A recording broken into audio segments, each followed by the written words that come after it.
Tidak berhasil memiliki bukan berarti harus membenci. Jangan nodai cintamu yang suci dengan keegoisan hati untuk memiliki. Cintailah dia dengan setulus hati. Cintailah dia dengan seikhlas hati. Cintailah dia dengan segala sisi. Jangan cintai dia dengan satu sisi.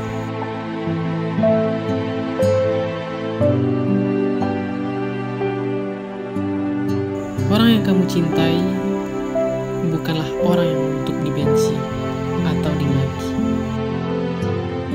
Jika kamu benar-benar mencintainya, sampai kapanpun kamu tidak akan pernah berhasil untuk membenci dan melupakannya.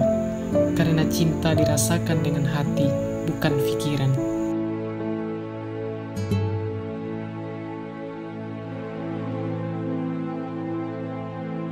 Orang yang kamu cintai bukan untuk dilupakan, pergi dan menghindari.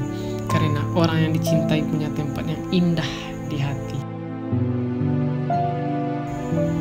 Banyak hal yang akan mengingatkanmu kepadanya, baik dari kisahmu dengan dia yang akan terulang dengan penggantinya, pertanyaan tentang dia yang harus kamu jawab, bahkan hal-hal kecil sekalipun yang akan mengingatkanmu kepadanya, atau mungkin nama dia yang sama dengan nama mereka. Jadi pada intinya, orang yang kamu cinta tidak akan bisa kamu lupakan selagi cinta itu masih ada. Hatimu akan tetap bergetar ketika mendengar tentang dia. Tidak bisa kamu pungkiri dan tidak bisa kamu dustai.